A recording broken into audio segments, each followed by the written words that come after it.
Olá, nosso marco em literatura infanto-juvenil é Monteiro Lobato, uma espécie de farol para tudo que veio depois. Sua principal característica era contar enredos atraentes e ainda dar grandes lições gerais.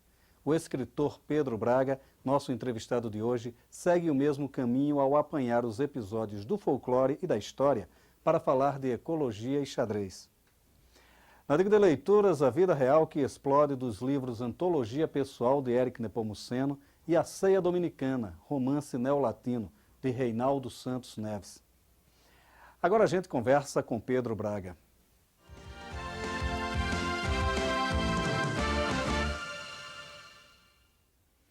Pedro, bom, vamos lá. Falar sobre a Ararinha Azul, né? Que é um livro infantil. É uma característica que me chamou a atenção desse livro. É o fato de serem contos infantis, né? Quer dizer, por que essa opção pelo conto, né? Trabalhar o conto como elemento, né? De literatura infanto-juvenil. Eu tenho um certo prazer pela fabulação, pelo enredo, pela história.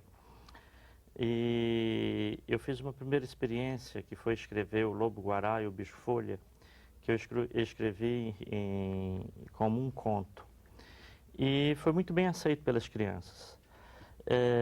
A tal ponto que eu fui convidado por várias escolas aqui de Brasília e tive a oportunidade de conversar com as crianças e elas compreenderam perfeitamente o que eu pretendia passar como mensagem. Enfim, esse conto em questão, essa história em questão, é uma história sobre o lobo-guará, que é um animal em extinção, mas eu também aproveito essa história em torno do lobo-guará e tento ensinar sobre os ecossistemas do Cerrado.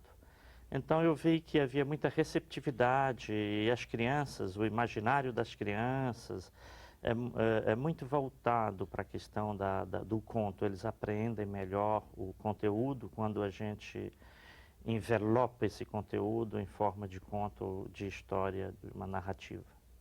Uma narrativa mais curta, Mais né? curta.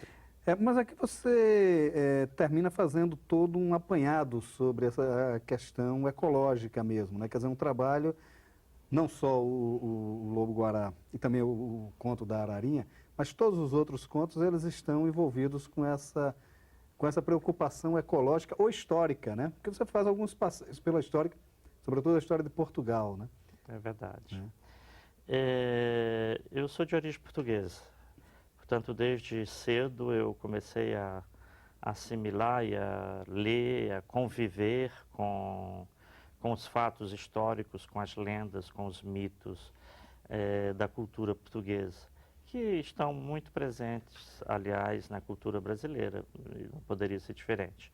No que concerne a Ararinha Azul, que eu tentei flagrar nessa história, o último momento do último exemplar vivo, conhecido, da Ararinha Azul, e fiz uma espécie de diálogo entre a Ararinha Azul e um sabiá laranjeira, onde o sabiá laranjeira se colocava à disposição para ajudar a Ararinha Azul naquele momento em que ela vivia a sua solidão. E por intermédio desse diálogo, que é um diálogo poético, a narrativa é poética, eu tento falar sobre a questão da amizade e da solidão. Agora, os elementos da história portuguesa que você trabalha, basicamente dois mitos, quase mitos da história, né? Mas acabam se transformando num grande mito da historiografia lusa, né? Que é o Dom Sebastião, né? Quer dizer, o sumiço do Dom Sebastião, que gera todo o sebastianismo, toda aquela crença do sebastianismo, e a Inês de Castro, né? A morte da Inês de Castro, né? Quer dizer, por que a escolha desses dois temas? Esses dois temas são muito presentes na cultura portuguesa, na literatura portuguesa, na mitologia portuguesa, como você bem assinalou. E, portanto, eles chegaram até nós, na bagagem dos primeiros colonizadores, estão muito presentes, por exemplo, no Maranhão, até hoje, o mito em torno de um touro encantado, que é a figura de Dom Sebastião, que se encantou em um touro, na forma de um touro, é muito presente. A questão da Inês de Castro e de Dom Pedro é uma história de amor. É uma história de amor com um fim trágico e que foi, inclusive, objeto de algumas estrofes do poeta maior da língua portuguesa, que é Luís Vaz de Camões, na obra fantástica, que é um dos monumentos da literatura luso-brasileira e de língua portuguesa, de um modo geral, que são os Lusíadas. Eu peguei essa história para contar para as crianças uma história de amor com um final trágico, mas uma história bonita. Evitei aquele lado mais trágico de que o pai do príncipe, Dom Pedro, mandou arrancar o coração ainda em vida de Inês de Castro, mas falei sobre a fonte dos amores. Em Coimbra, situei um pouco naquela paisagem de Coimbra, onde eles se encontravam. E faz parte, portanto, do nosso imaginário, da nossa cultura. É uma história de amor. E eu aproveito também nessa história e uso algumas palavras, uso algumas estrofes, reproduzo algumas estrofes do Luís de Camões, para que as crianças tomem um primeiro contato com essa obra monumental da literatura lusitana e portuguesa e da literatura de língua portuguesa.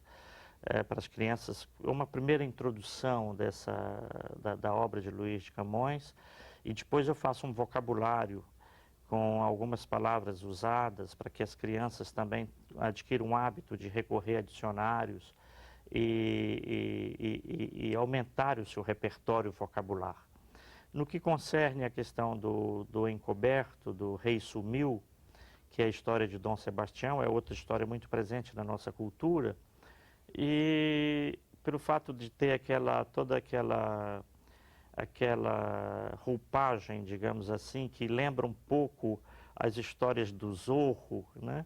O encoberto, a pessoa que vem para resgatar o destino dos oprimidos, isso produz um certo encantamento junto ao público infantil.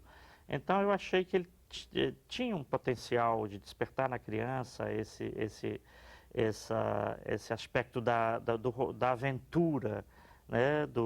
Do herói que vem para resgatar a história, a liberdade, a democracia de um povo que foi oprimido por outro povo e libertar o seu pequeno país. A figura de Dom Sebastião, que morreu em uma batalha no Marrocos, ele encarna muito bem o mito português.